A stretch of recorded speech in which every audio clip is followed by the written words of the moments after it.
Thank you.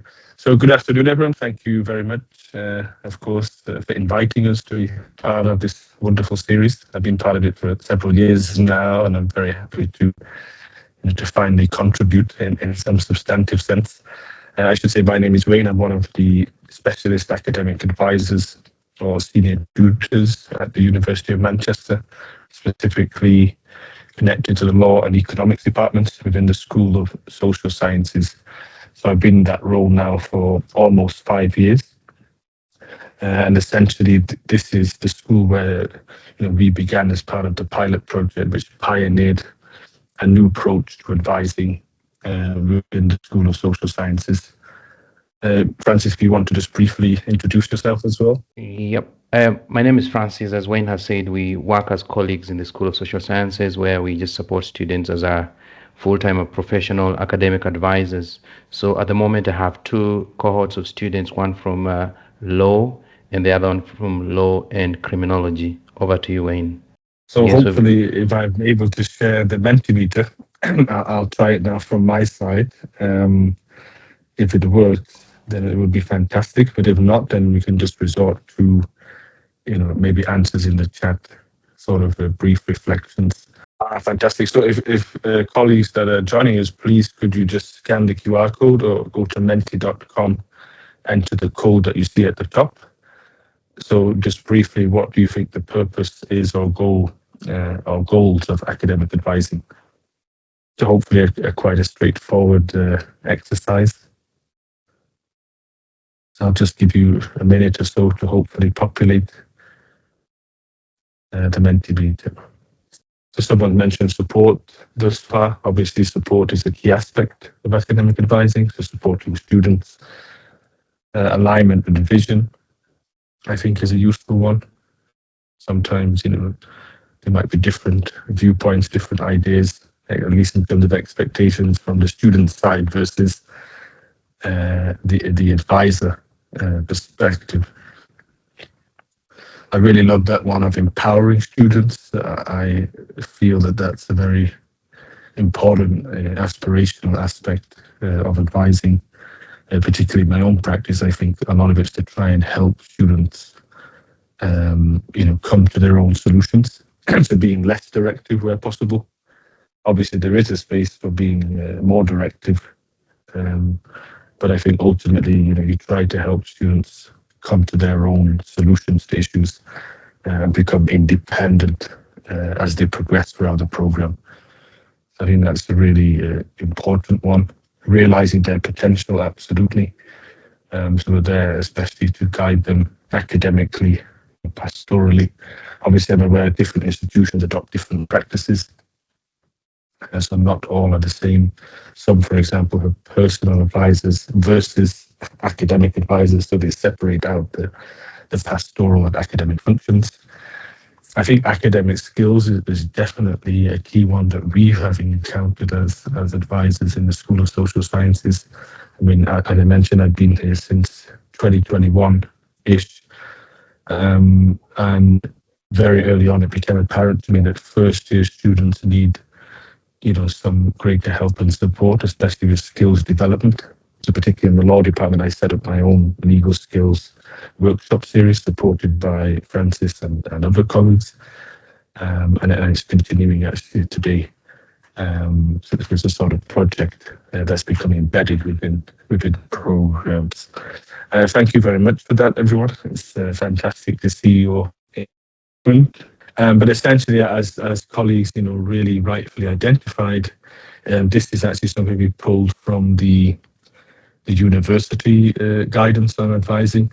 So obviously, academic support is a key pillar, around assessment and understanding feedback, and hopefully implementing that feedback in line with a feed-forward approach. So obviously, aimed at improving assessment. Competence and awareness. Another key aspect, as I've mentioned before, in our roles, we actually, have well-being or pastoral support within the role, so they're not separated out. So we do, for example, signpost to the School of Social Sciences well-being and the mental health support team, for more intensive type of cases. A particular key theme is also employability, so preparing students for careers and graduation. And I think that's becoming, much more important. I mean, within our experience now, all aware in law that all course unit directors have to include an employability statement as part of every assessment. So it's really becoming a key feature, I'd say, of the student experience. And then lastly there, sometimes in relation to very specific clinical aspects, so it could be to do, again, talking from a legal background, what are the foundations of legal skills as part of the Solicitors Regulation Authority, or indeed the Bar Standards Board, which provides some guidance. Thank you for that. Next slide, please, Francis. So this was going to be a second Mentimeter, but essentially it was just, the question is to try and gauge what people's understandings are at this stage of what professional advising is, or what their impressions are, before we present a little bit more on our model within the school. So I'll just look at the exact question. I have it. So if you could please just enter into the chat. I won't go through a different scheme. So what is your initial impression or intuition regarding professional advising specifically? If anyone can just enter into the chat, and then I can try and feed it back in a collective sense. So Anshul here has raised a very important question, I think, and it's something we're going to address shortly. Where the professional model sits within other models across higher education institutions. Someone there has mentioned, Carl has mentioned, empowering colleagues, which I think it can be viewed in that sense. Obviously, professional advisors are trained as advisors on not in the same level, let's say, as an purely academic colleague, who obviously might have training in advising and might be very good, but there's a different level of support, I would suggest, between a professional advisor and an academic colleague connected to a particular program. Because in our model, and we'll go on to it shortly, is we initially followed our students across their full program, so the full 3 years. We've then now brought it back just to be with first years, and then second and third year. Yeah, Francis? Yeah, I think he's frozen for a moment. So I think the point he wanted to pass across is that this kind of model is where you have professional academic advisors just supporting first years entirely from the start of the first year to the end of the first year. And then after that, you redistribute them to other departmental kind of advisors who are faculty members. So in essence, what we're just focusing in is making sure that these students get into the university life, they get settled, they get supported, get their ground in the university life, show them around, give them some study skills, general kind of concepts. And then after that, now when we think they are ready now, probably towards the end of the first year, then we hand them over to the faculty members. Now, the faculty members, in as much as they will be doing academic advising, one of the other things they will be doing is teaching. So they have this academic side of things and they have this advising things, whereas in the professional model of advising, you are not essentially required to teach, to be a teacher or to be a lecturer or to be a faculty member for you to be this kind of an advisor, because you're looking at the broad perspectives of a student life in that particular essence. Right, so if I go back to the presentation, yeah, and this is the kind of scenario where you're looking at, we've had these models before where you're looking at an academic advisor who's purely pastoral, just looking after the welfare of this student in terms of the things that are not curriculum kind of related. And then we have the integrated one, which I think most of the schools or universities have been doing, where you have one advisor who is a faculty member, and then you have this other side that they are actually playing a role in being advisors. But now our professional one is purely non-academic. However, the contract allows us to have at least 20% of teaching if you feel like you need to continue being in that kind of a teaching arena. So nobody forces you, nobody encourages you, but if you think you have what it takes to teach, you work with the departments, they give you some lectures, probably weekly, one lecture per week, as long as any other activities in your contract are not consuming more than 20% of your total time. Yeah, I think we've gone through these, and one of the things we're looking at, the skepticism about this model is that most of the UK higher education institutions, they seem to be more of pastoral and integrated, where you get one institution that is just completely focused on pastoral support of these students, and another one that probably just doing pastoral as well as integrated, where they can offer some academic kind of support to students. However, despite this, the less common nature of this professional kind of advising, we have seen something we known as consistency and uniformity, because this student can always count on you that when they need you, you will be there. You will not be busy doing your research. You will not be busy probably on your sabbatical leave. So they kind of develop that rapport, knowing that they can always trust that you will always be around if they need you. And that kind of uniformity is very essential, especially for a first year student who's trying to find their footing within the higher education. So we thought that uncommonness or that peculiarity is something we can always count on in this professional model of advising.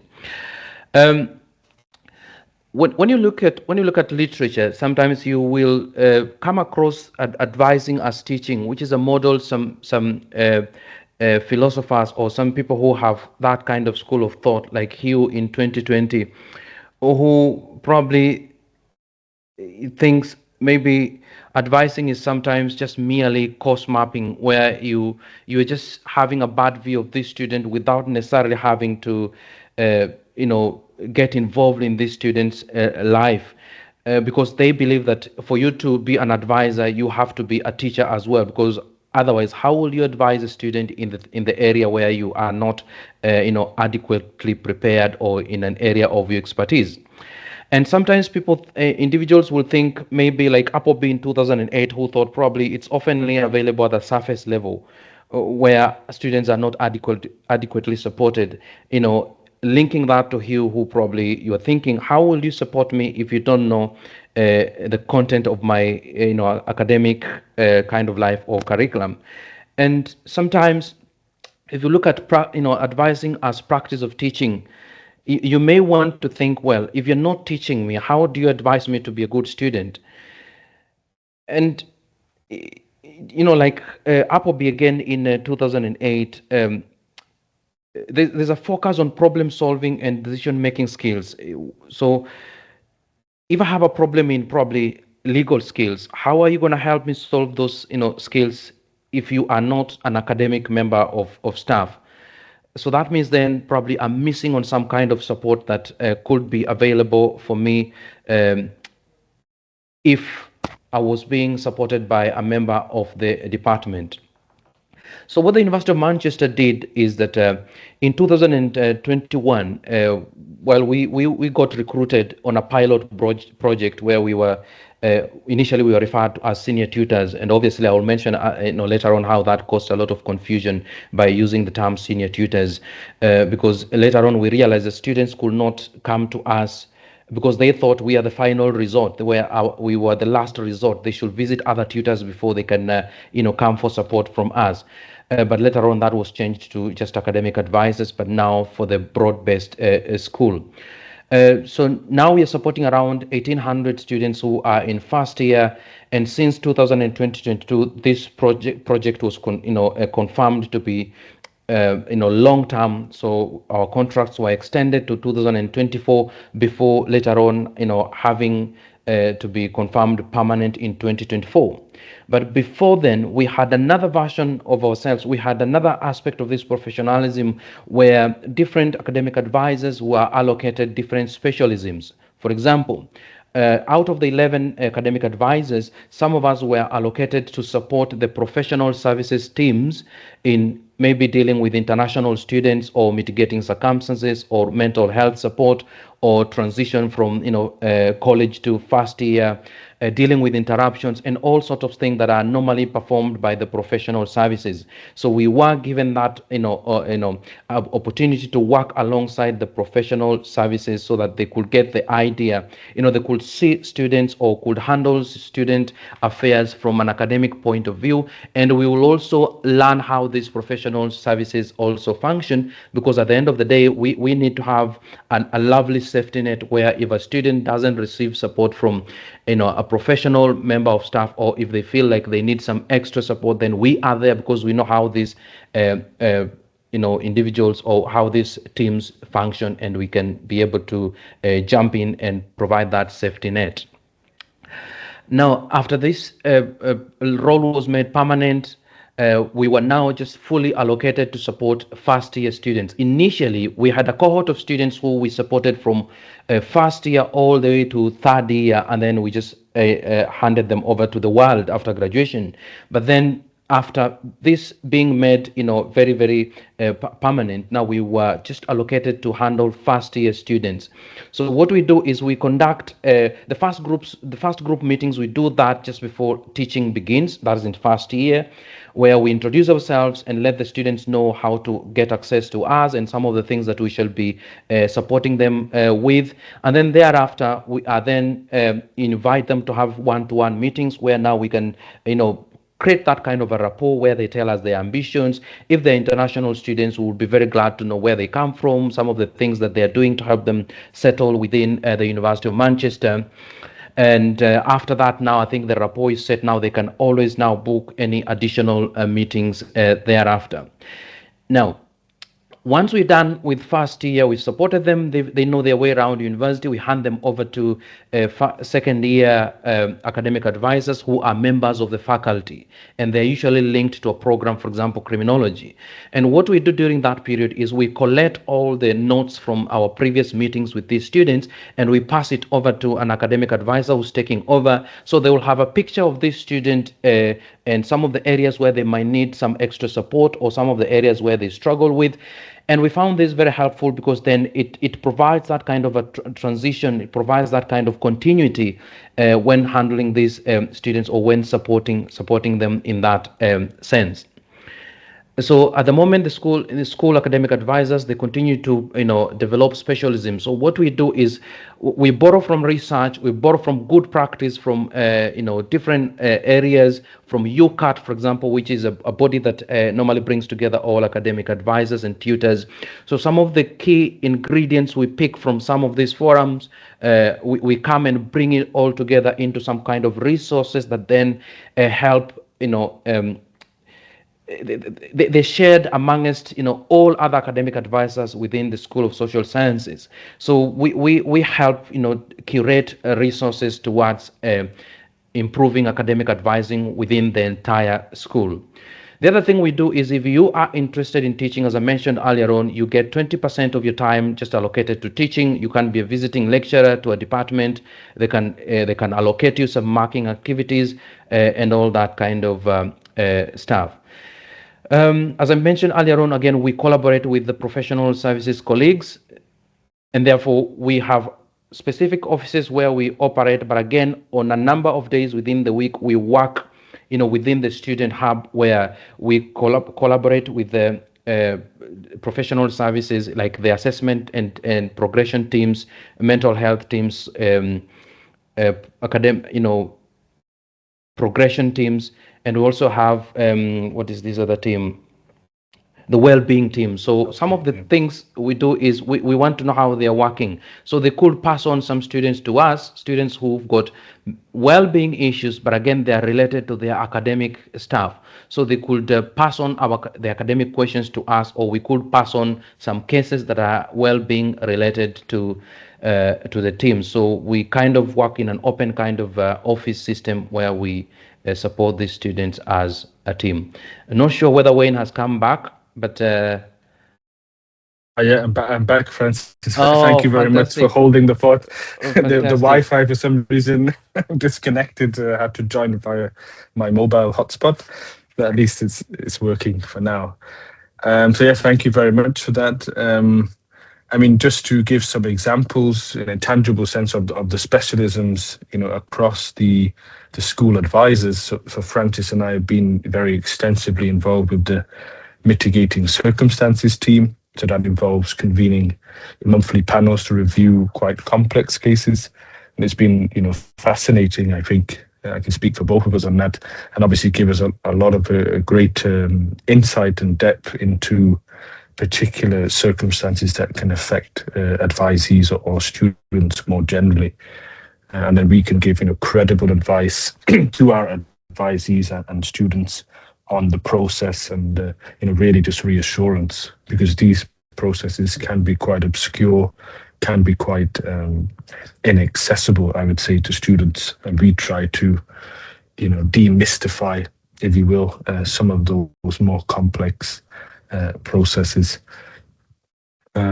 So essentially, we have all these different specialisms, and we act as contact not only for students but also for colleagues who, again, might need some advice on very specific elements related to particular specialisms.